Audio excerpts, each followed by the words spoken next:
이한호 총장님께서 말씀 증거해 주셨습니다.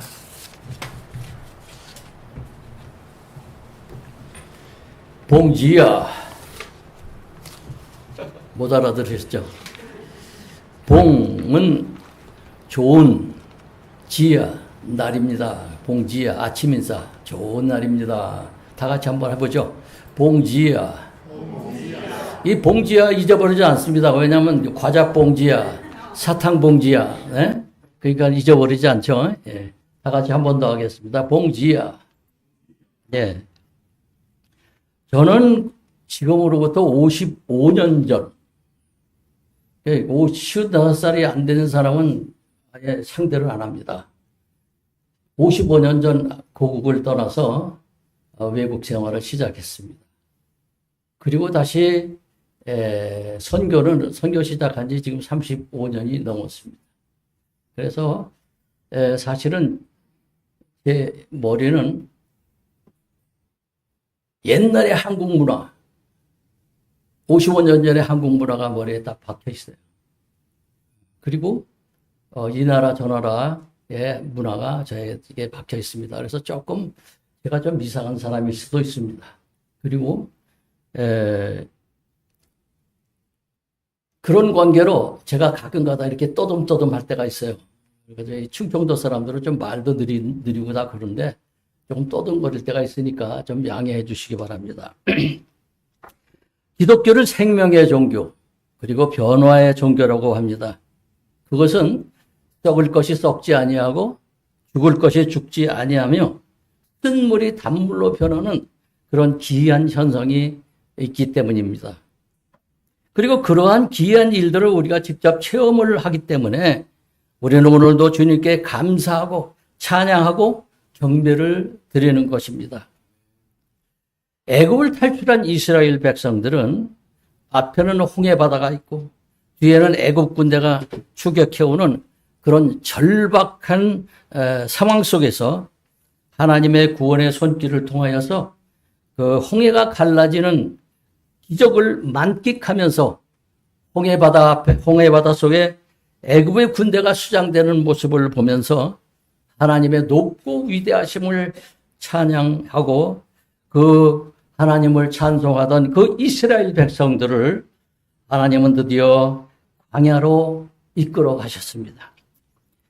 광야에 들어간 지 3일이 지났지만은 이 사람에게 있어서 물이라는 것은 굉장히 중요합니다. 몸의 70% 이상이 수분 아닙니까? 그런데 3일이 지났지만은 물이 없어서 정말 애쓰던 중 천신만고 끝에 마라라는 곳에서 물을 얻게 됩니다. 그런데 그 물이 써서 먹을 수가 없어요. 마실 수가 없어요. 홍해 앞에서 모세를 원망하던 이스라엘 백성들은 다시금 모세를 원망하고 하기 시작했습니다. 그때에 모세는 여호와께 기도를 하니까 여호와께서 한 나무를 지시하셨다고 그랬어요. 근데 우리 한국말 성경은 지시했다고 하는데 이 원어 성경은 한 나무를 보여주셨습니다. 한 나무를 보여주셨다 이렇게 원어 성경입니다.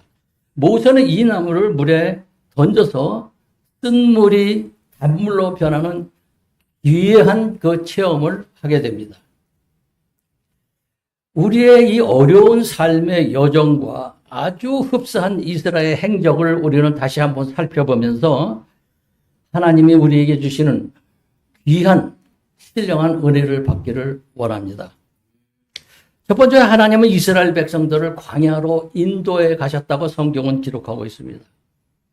하나님의 크신 권능으로 애굽의 손길을 벗어난 이스라엘 백성들은 하나님을 찬송하였음이 출애굽기 15장 1절로 21절까지 기록되어 있습니다. 1절로 18절까지는 모세의 찬송이 기록되어 있고 19절로 21절까지는 미리암의 찬송이 기록되어 있습니다.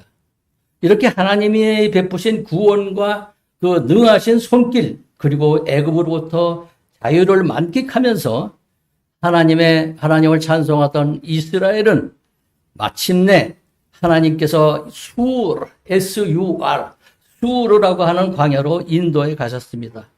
하나님은 그들을 찬송하는 자리에만 있게 하지 아니하시고 곧 광야로 인도에 가셨다는 사실에 우리는 초점을 맞춰야 합니다. 여기에서 우리는 인도라는 단어와 광야라는 단어가 우리들의 관심을 끌어줍니다. 광야란 어떤 곳입니까? 하나님은 왜 이스라엘을 광야로 인도하셨을까요?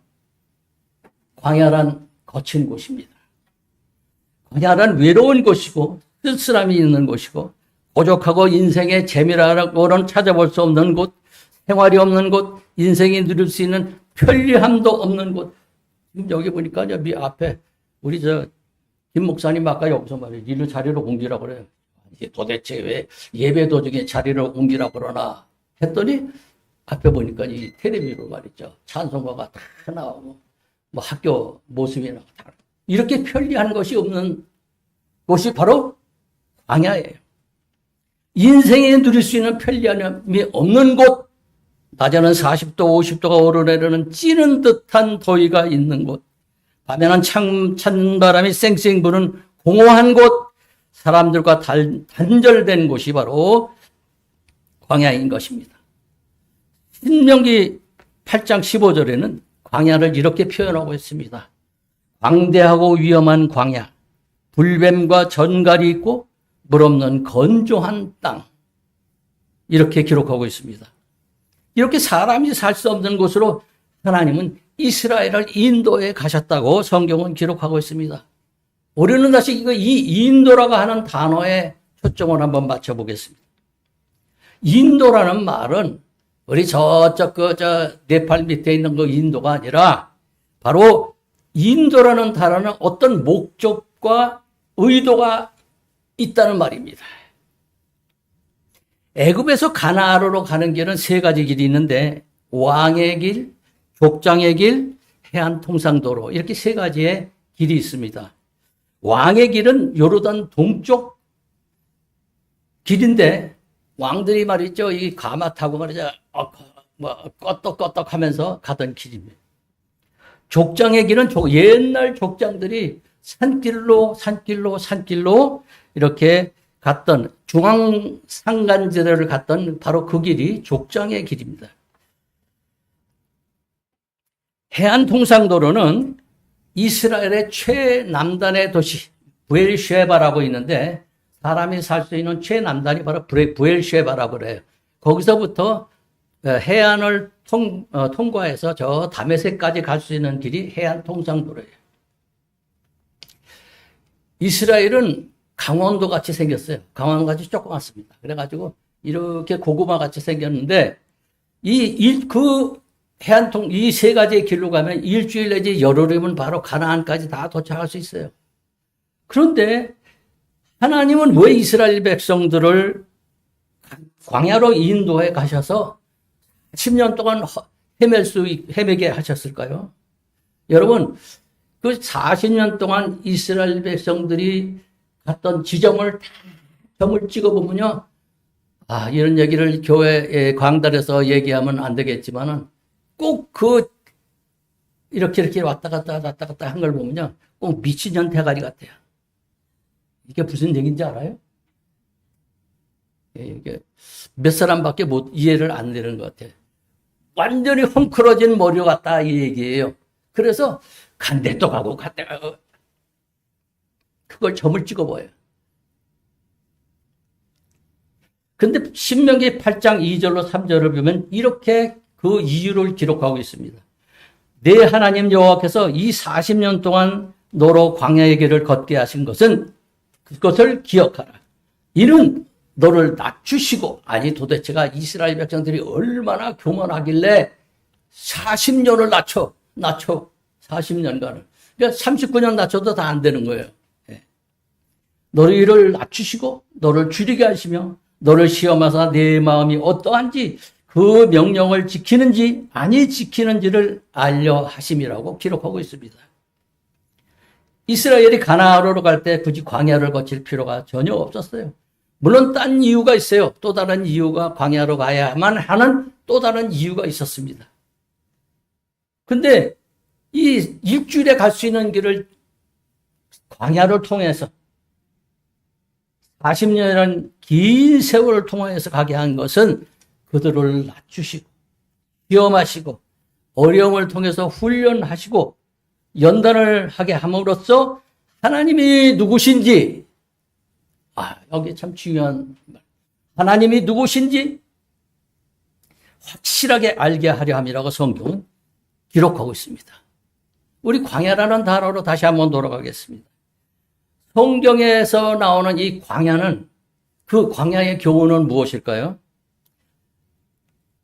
성경에서의 광야는 하나님의 위대한 종들이, 저는 그 위대하다는 말을 별로 좋아하지 않습니다. 우리 이게 이렇게 하면 설교가 길어지니까, 그 위대한 종들이 하나님께서 시험하고 훈련하는 장소로 종종 사용되었음을 우리는 알 수가 있습니다. 에세네파인 이 세례 요한은 어릴 때부터 유다 광야에서 자라고 훈련을 받았습니다. 여러분, 유다 광야를 가보면요, 푸른 폭이 없어요. 그저 불구스름한 진흙 땅이 말이에요. 이렇게 올라갔다 내려갔다 올라갔다 이거밖에 없어요. 이스라엘. 그 유다 광야에서 그는 자랐습니다. 사도 바울은 다메섹 도상에서 예수님을 만난 후에 아라비아 광야에서 3년 동안 훈련을 받은 기록이 있습니다. 예수님도 공생애를 시작하기 이전에 유다 광야에서 40일간 금식한 후에 3일간에 걸친 3번에 걸친 시험을 받은 기록이 있습니다. 모세 역시 애굽 궁중에서 정말 떵떵거리고 잘 나가던 그는 미디안 광야로 내어 쫓겨서 40년간을 훈련받았습니다. 자, 이렇게 광야라는 곳은 하나님께서 사용하기 이전에 그 정도로 훈련시키는 장소로 사용되었음이 성경에 기록되어 있습니다. 자, 그러면 15장을 다시 한번 보겠습니다. 1절을 한번 보겠습니다. 1절을 보면 이때에라고 기록하고 있습니다. 우리는 이런 하나님의 말씀인 성경을 그대로 지나칠 때가 뭐예요? 이때에.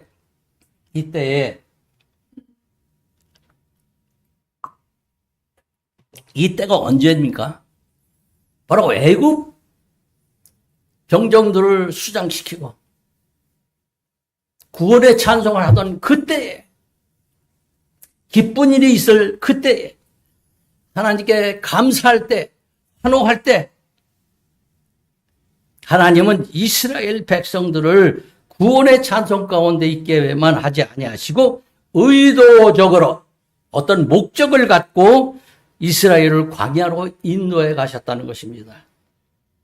이와 같이 하나님은 우리로 하여금 구원의 감격과 찬송 가운데 늘 있게 하지 아니하시고 때로는 의도적으로 거칠고 외롭고 쓸쓸하고 찬바람 부는, 그리고 나밖에 없는 광야로 인도해 가실 때가 많습니다.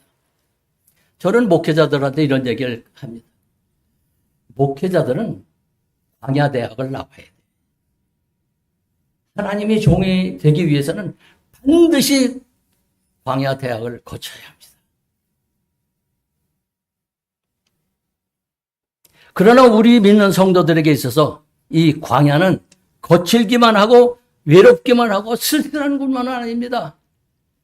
우리들에게 있어서 광야는 하나님만 바라보고 하나님만 의지할 수 있는 곳이기도 하며 하나님을 만나는 곳이고 하나님께 부르짖는 곳이고 하나님과 더불어 훈련받고 연단을 받는 곳이기 때문인 것입니다. 그러므로 오늘날 우리 성도들에게 때로는 삭막한 광야의 삶도 있어야 합니다. 조금 전에 제가 목회자들은 광야 대학을 나와야 된다 그랬잖아요.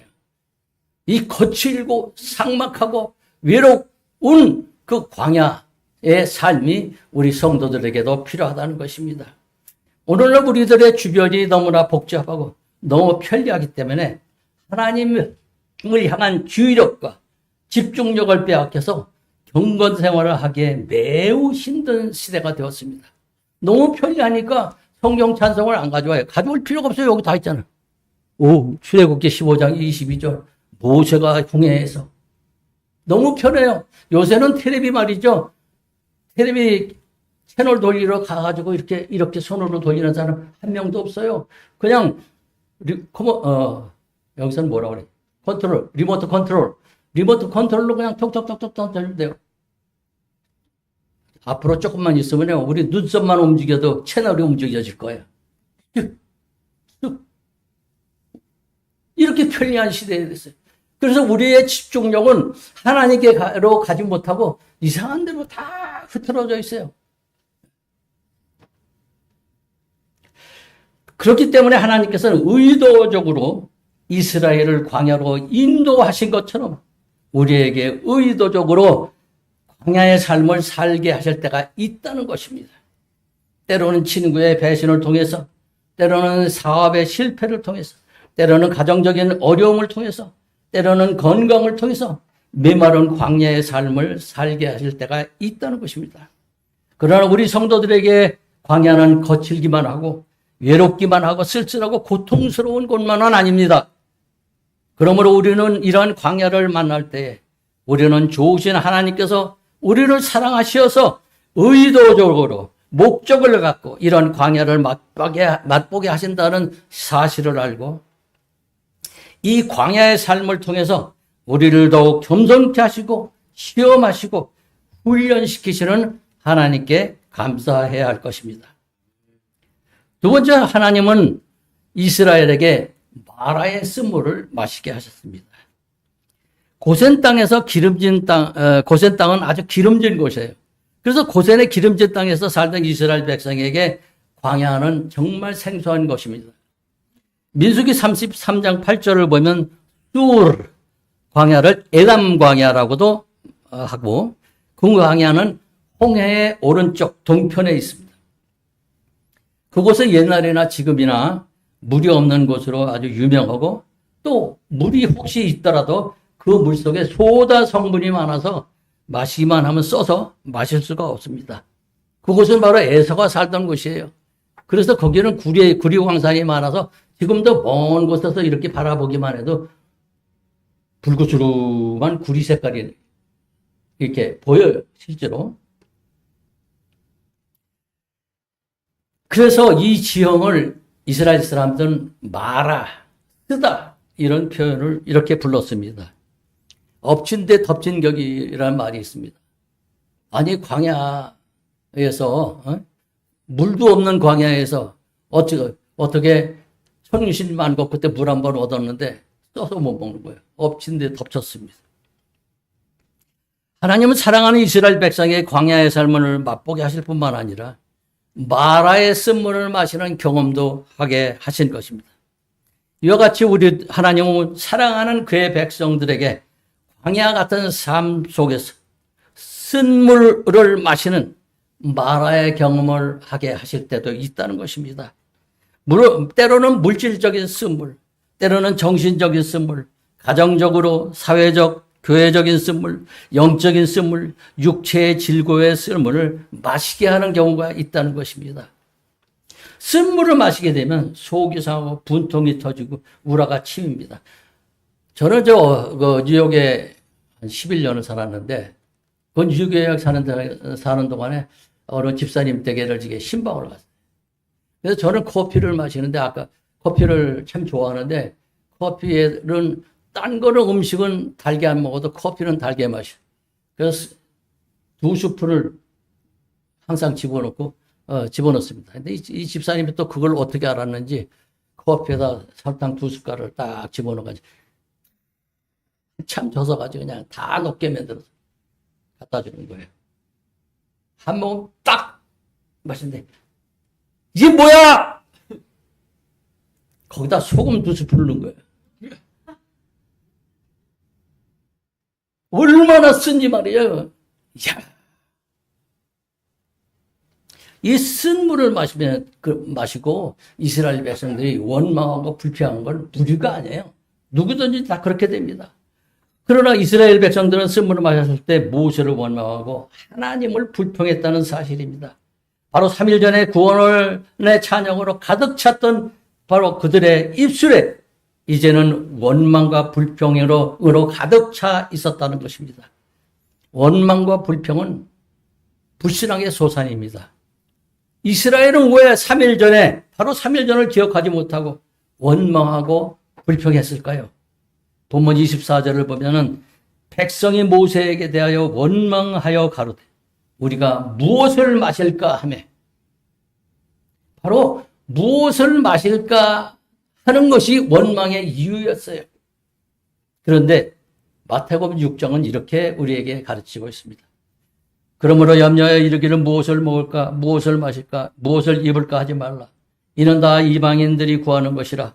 너희 천부께서 이 모든 것이 너희에게 있어야 할 줄을 아시느니라.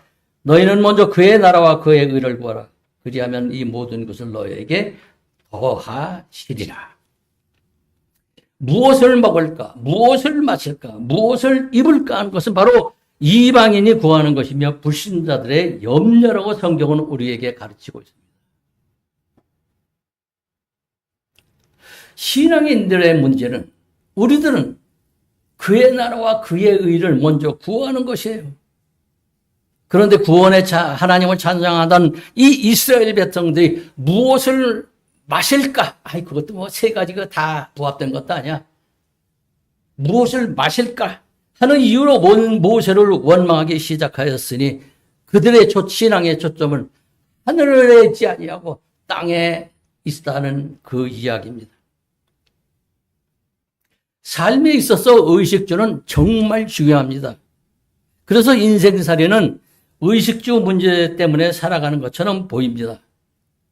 그러나 이것만 추구하게 되면 원망과 불평이 나오게 되고 죄를 지을 수밖에 없습니다.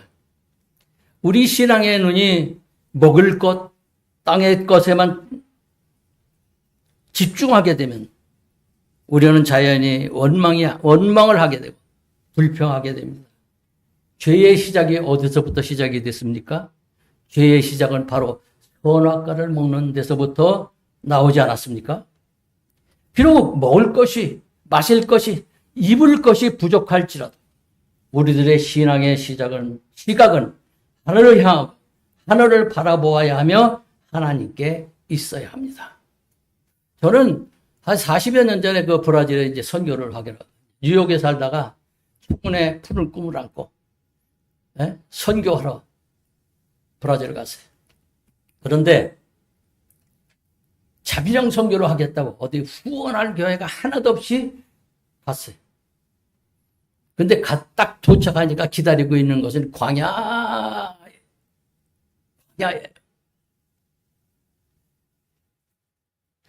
한 8년, 9년이 지나니까요, 돈 떨어져, 신발 떨어져, 떨어져 버렸어요. 6.25 사변 때 어느 흑인이 말이죠. 우리 어렸을 때니까. 흑인이 딱 지나가면서 돈 떨어져, 신발 떨어져, 가족마저 떨어져 하면서 노래 부르면서 지나가는 걸 제가 지금도 기억합니다. 한 8년, 9년 지나고 나니까요, 진짜 돈 떨어져, 다 떨어졌어요. 결국은 우리 집사람이 나한테 원망을 해요. 아니, 남자가 남자 구실을 해야 될 게 아니냐, 이게요. 그 얘기는 돈 좀 가져와라, 이거 돈 좀. 그때 죽을 것 같더라고요. 자존심이 상하니까, 뭐 그냥 나도 눈이 뒤집히는 거예요. 그래서 내가 행상을 했어요. 행상. 우리 꼬마들, 행상이란 말 알아? 행상. 돌아다니면서 조그만 보따리 들고, 이렇게 다니면서 이거 사주세요, 저거 사주세요 하는 거예요, 그게. 그거 했어요. 목사가 그래서 되겠어요? 그런데 그거 했어요. 그런데요, 하나님께서는 40여 년간 굶기지도 아니하시고, 여러분 지금 날 보고 그냥 피득피득 하잖아요. 조 목사님, 피득피득 하지 않습니까? 예. 기름기가 그건 아니다. 하나님께서 옷 입는 거, 저는 지금 40년 전 옷도, 양복을 지금도 입어요. 하나님께서 체격도 변하지 않게 해주시고, 예? 그리고 음식 욕심도 별로 없어요. 그저 하루 두 끼 잘 먹여주면 일 잘하는 한우예요, 한우. 이게 무슨 얘기인지 잘 이해가 안 가세요? 내 이름이 한우예요. 무엇을 먹을까, 무엇을 입을까 염려해서는 안 돼요. 그건 하나님의 손에 달려 있어요. 하나님의 사랑하는 자식들을 하나님께서 굶기시겠습니까? 하루는 제가 예배를 끝나고서 다 브라질 사람들 보낸 후에 냉장고를 탁 여니까 밥하고 고추장밖에 없어요. 근데 제가 반찬 중에서 제일 싫어하는 게 뭐냐면 고추장이에요. 에이씨, 고추장을 탁 부숴서 밥에다가 탁 집어넣었어요. 그리고 비빌라고 딱 끓였는데 소름이 북받쳐 올라오는 거예요. 그래서 제가 기도를 했습니다. 기도도 참 오만한 기도. 하나님, 나 이렇게 먹고 살지 않았습니다. 기록해 놓으셔야 됩니다. 그러고서 이제 이 가슴이 북받친 이 심정을 좀 안정시키느라고 한 바퀴를 돌았어요. 다시 돌아가가지고 밥을 비비려고 이렇게 가슴이 또 이 소름이 쫙 올라오는 거야. 에이씨. 오늘은 하나님께서 나한테 금식하라고 하시나 보다. 그래서 그날은 그 주일은 금식을 한 적이 있어요.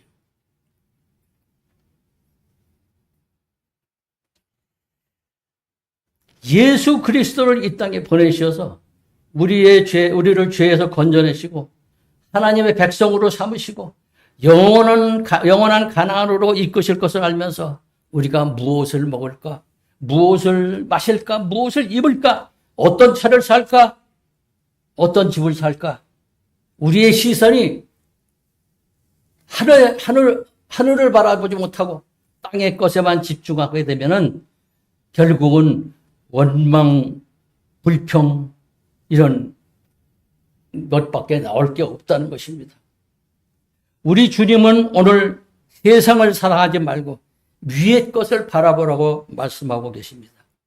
하나님의 심의권을 갖고 있는 우리들이 불경기로 인하여서 지금은 목마르고 경제적인 어려움에 쓴물을 마시고 있을지라도 전능하신 하나님을 바라보는 일에 감사하는 일, 찬송하는 일에는 실패하지 마시기 바랍니다. 찬송가에 참으로 우리는 어려운 시대에 살고 있습니다. 정치적으로, 경제적으로, 사회적으로, 문화적으로, 도덕적으로 쓴물로 인하여서 어려움을 겪고 있습니다. 그러나 이러한 어려움 속에서도 매일매일 일용할 양식을 주시는 하나님만 바라보며 감사하며 찬송하면서 그의 나라와 그의 일을 구하는 삶을 사는 주의 백성들이 되시기를 축복합니다. 마지막으로 하나님은 이스라엘에게 이 마라의 쓴물을 단물로 고쳐 마시게 하셨습니다. 땅만 내려다보면서 물을 달라고 외치는 이스라엘. 그러나 하나님께서는 불순종한 아담과 하와에게 긍휼을 베푸셔서 짐승의 가족으로 벌거벗은 몸을 가릴 수 있도록 하신 것 같이 저는 지금 마실 물도 이렇게 있어서 수시로 물을 마셔요. 근데 마실 물이 없어서 하나님을 원망하는 이스라엘에게도 은혜를 베푸셔서 마라의 쓴물을 단물로 고쳐서 마시게 하셨습니다. 마실 것 때문에 원망하는 이스라엘 백성을 뒤로 하고 모세가 하나님께 기도합니다. 그렇게 기도할 때 하나님께서 한 나무를 보여주셨다고 그랬어요. 한 나무를 보여주셨는데 모세가 그 나무 가지를 쓴물에 던졌더니 그 쓴물이 단물로 변했다고 성경은 기록하고 있습니다. 여기에서 나무는 무엇입니까? 아주 신학적인 중요한 영적인 의미가 이곳에 있습니다. 나무라고 하는 단어 앞에 관사가 붙어 있어요. 그냥 나무가 아니에요. 관사가 붙어 있어요. 어떤 지정된 특별한 나무, 하나님께서 그 나무를 보여주셨어요. 그 나무가 뭡니까? 예수 그리스도의 십자가입니다. 아멘. 예수 그리스도의 십자가를 상징하는 것입니다. 마라의 쓴물에 예수 그리스도의 십자가가 함께 있으니 쓴물이 변하여 단물이 된 것입니다. 이와 같이 우리들의 광야 같은 삶도 나무 대신 예수님이 함께 하시면 푸른 초장이 되고 우리의 불편했던 가정도 나무 대신 예수님이 함께 하시면 달콤한 가정, 복된 가정이 되고, 쓰디 쓰고 병든 몸도 술 퍼먹고 노름하고 막 나가던 인생도 나무 대신 예수님이 함께 하시면 새로운 인생으로 변화받게 된다는 것입니다. 열왕기하 2장 19절을 보면 이런 기록이 있습니다. 이 성읍의 터는 아름다우나 물이 좋지 못하므로 토산이 익지 못하고 떨어지나이다. 이렇게 엘리사의 제자들이 와서 엘리사한테 고합니다. 그랬더니 엘리사가 이렇게 얘기합니다. 새 그릇에 소금을 담아서 내게로 가져와라. 그리고 그 소금을 물 근원에서 갖다가 이렇게 뿌립니다. 그러면서 여호와의 말씀이 내가 이 물을 고쳤으니 이로조차 다시는 죽음이나 토산이 익지 못하고 떨어짐이 없을지니라 하였느니라 하니, 그 물이 이 엘리사의 말씀과 같이 고쳐져서 오늘날에 이르렀다고 기록하고 있습니다. 그 오늘날의 그 물은 지금도 물이 콸콸콸콸 단물로 쏟아지고 있어요. 자, 여기서 터는 아름답다라고, 터는 아름답지만, 여기는 지금 여리고 쪽을 얘기하는 것입니다. 터는 아름답지만, 이 말씀은 무슨 뜻이 있는지 하면 외형은 아름답다는 얘기예요. 보기는 좋다. 외형적 모양은 그리스도인이다.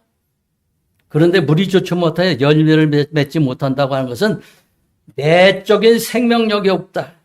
생각이 더럽고 행위가 누추하고 신실하지 못하여, 그리고 또 거짓되어서 열매 맺지 못한다는 것입니다. 그런데 여기서 소금이 뭐예요? 소금을 집어넣었더니 물이 팔팔 단물이 쏟아졌다고 그랬잖아요. 빛과 소금 대신 예수 그리스도. 이 소금은 예수 그리스도를 상징하고 복음을 상징합니다.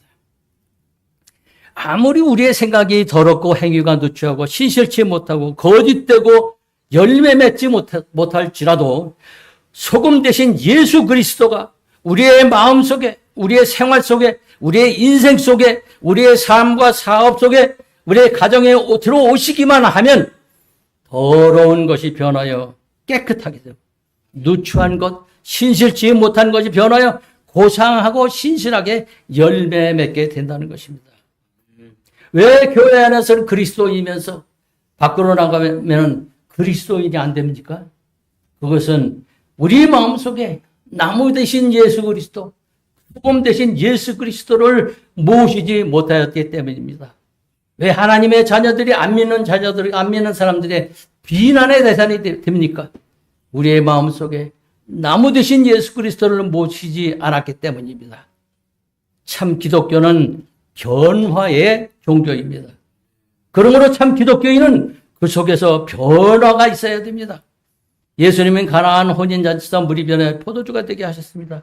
포도주가 없어 흡수라장이 되고 엉망진창이 될 뻔한 그 잔치집에 예수님이 계심으로 물이 변하여 양질의 포도주를 되게 했고, 진정한 잔치집으로, 기쁨의 잔치집으로 변한 것 같이 소금 대신 우리 주님, 나무 대신 우리 주 예수 그리스도만 모시면 마음이 변화받게 되고, 생각과 언어가 변화하게 되고, 가정과 사업터가 변화하게 되고, 인생이 변화하게 되어 마라의 쓴물이 단물로 변화하듯이 우리의 삶의 방향이, 우리의 삶의 목적이 변화하게 될 것입니다. 찬송가 280장은 이런 찬송이 있습니다. 주 예수 내 맘에 들어와 계신 후 변하여 새 사람 되고, 내가 늘 바라던 참빛을 찾음도 주 예수 내 맘에 오심. 우리가 지금 겪고 있는 이 고통들이 세상적 눈으로 볼 때는 쓴물로 보이지만 우리 성도들은 그 물을 단물로 마실 수가 있습니다. 왜냐하면 마라의 쓴물을 단물로 바꾸어 주시는 예수 그리스도가 있기 때문인 것입니다. 저는 이제 말씀을 맺습니다. 사랑하는 교우 여러분, 우리의 삶이, 우리의 사업이, 우리의 가정이, 우리의 교회가 거친 광야를 헤매고 있습니까? 하나님께 감사하시기를 바랍니다. 왜냐하면 하나님이 선택한 이스라엘 백성을 의도적으로 광야의 삶을 광야로 인도하신 것 같이 하나님은 우리에게도 의도적으로 광야의 삶을 경험케 하셔서 우리를 낮추시고 시험하시고 훈련시켜서 점검같이 되게 하실 것이기 때문입니다. 지금 마라의 쓴물을 마시고 계십니까? 하나님의 섭리에 감격하시기를 바랍니다. 왜냐하면 하나님이 사랑하는 이스라엘 백성에게 마라의 쓴물을 경험케 하신 것 같이 우리에게도 이 쓴물을 경험케 하셔서 하나님만 바라보는 자들이 다 되게 하실 것이기 때문입니다. 오늘 우리는 하나님을 찬양해야 합니다. 오늘 우리는 하나님께 신령과 진리로 경배해야 합니다. 그리고 하나님께서 명하신 지상 최대의 명령을 주셔서 세계로 향하여 복음을 전해야 합니다. 왜냐하면 하나님께서는 머지않은 장래에 이 광야 같은 세상에서 꿈에도 그리던 가나안으로 인도하여 주실 뿐만 아니라 지금 마시고 있는 마라의 쓴물을 곧 단물로 바꿔 주실 것이기 때문입니다. 우리 모두가 예수 그리스도를 마음으로 모심으로 쓴물이 변하여 단물이 되는 귀한 체험이 있기를 예수 그리스도의 이름으로 축복합니다. 기도하겠습니다. 쓴물이 변하여 단물이 되게 하신 주님, 오늘 말씀으로 위로해 주심을 감사합니다. 간절히 바라옵기는 우리들의 마음속에 오셔서 우리의 삶의 목적과 방법과 방향이 변화